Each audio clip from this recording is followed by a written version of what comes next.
Hi guys, welcome back. So, just watched the Wales versus Ireland World Cup warm-up match. Finishes with a win to Ireland. I believe it was 22-17, that is it. But let's talk about the first half, because the first half was very one-sided. Wales essentially looked really poor, not at the races, and very second string. It looked like an opposed selection match. And none of the Welsh players were putting their hands up for selection, whereas the Irish players seemed keen, to be selected for that World Cup squad. So it wasn't the best. We had 2 trials for Stockdale though, which were good. We had some really good clean breaks from Ireland. Kilcoyne was right on it the whole match. Carty was very jinky, very unpredictable. Conway did his weaving run and then Stockdale finished. That was a nice try. And then Stockdale latched on to a poor offload from Shingler, toes the ball through, beats the cover for pace. Another good try. That's what Stockdale does. The guy is a finisher. He might not be perfect in other areas, but that's probably why he's going to be in Ireland's starting team. Wales, they look muscular but lumpy. I mean, we'll go through players at the end. Evans just looked very, very scared, to be honest. Didn't have a great half, didn't get it going. Wales' carries weren't the best, the defence wasn't particularly on it, but there you go. Ireland looked a bit more desperate in defence. I noticed occasionally they throw up a shooter, they let someone shoot up, something that Saracens do quite well, to try and make the early tackle whilst the others hang back, so that's something to look out for. What else we got? Cartier very off the cuff, Kilcoyne right on it, so he's put himself in there in case Healy is a bit dodgy. And indeed we saw Porter switch across sides, which was quite interesting. We'll come to that later. But there was lots of poor handling, execution in there whenever Wales had some good possession and territory, but they made some very poor errors. Ireland were definitely moving the ball more. They were definitely trying to offload more. It felt a lot looser, that game. It could just be the type of game it was, but I think Carty certainly plays that type of game. I mean, if Carberry isn't fit, then a straight like for like would be Carty. I don't think he's as good as Carberry, but you can see similar things there. And Wales' midfield looked very second string there. Second row I thought looked very ordinary without Alan Wynne-Jones, and Ireland were very on top. I think it was 15-3 to Ireland at the break, and it looked all over. And then in the second half, Wales' intent was good, but they were being smashed in the scrum. Like I said, Porter had moved to loose head, and he was really mincing Brown a bit there. And then it was a couple of penalties. Brown gets carded, gets even worse. Then you see Tona Best and Furlong come out on more penalties and penalty try, and things were looking dire for Wales at that point.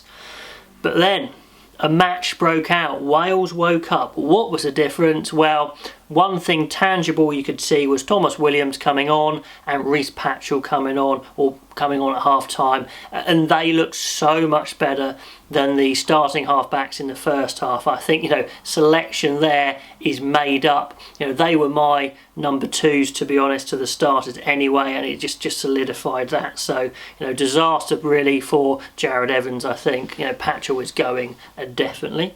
Will they take 3 though? Anyway, so some good Welsh pressure after that, good carries, bit more intent. And then we get a try from Lane. Some really good carries, then some nice hands. Patchell was involved again. Lovely finish from Lane, steps.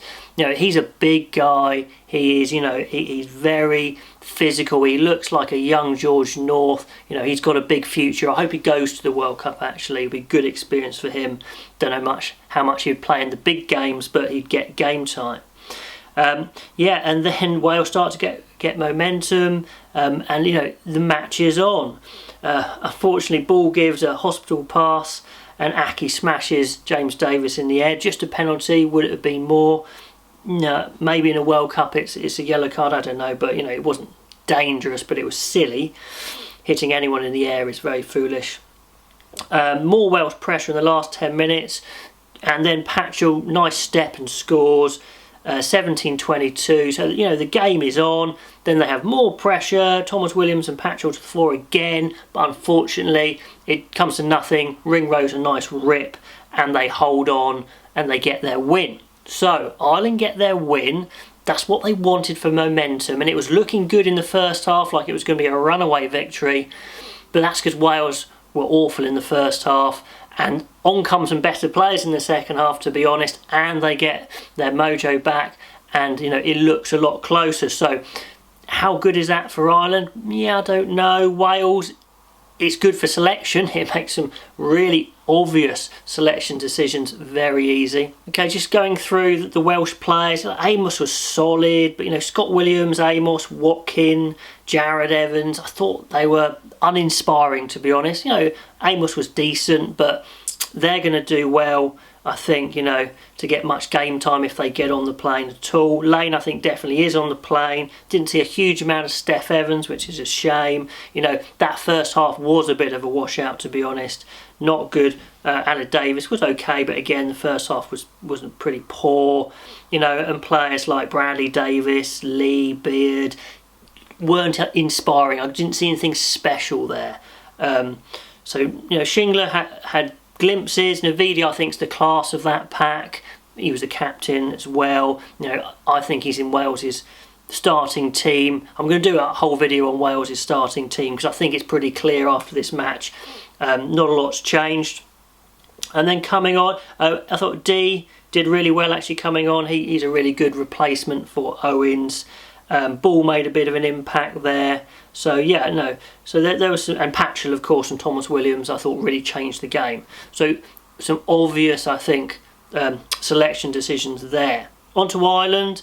Conway, I thought, had another good game. He's been good for Ireland for ages. He's so on the plane and probably in the 23.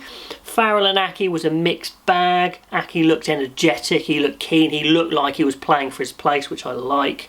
Didn't quite happen for Addison at times. Stockdale's 2 tries, does what he does. Carty, I've mentioned, would be a good replacement for Carberry, although I don't think he is as good as Carberry. Marmion was probably McGrath. It's a bit of a toss-up. Marmion, I think, was ahead before, and he's probably still ahead. Kilcoyne was brilliant, I thought. Scannell was okay. I thought the throwing was decent. Henderson and Ryan, no, they were decent. Not right on it. Byrne, I thought we might see a bit more. He was a bit quiet. Marnie, I thought was good. Conan looks more like a number 8 than Stander, so that's very close. Could we see Stander come into 6? Could we see a Stander, Marnie, Conan back row? That could be it.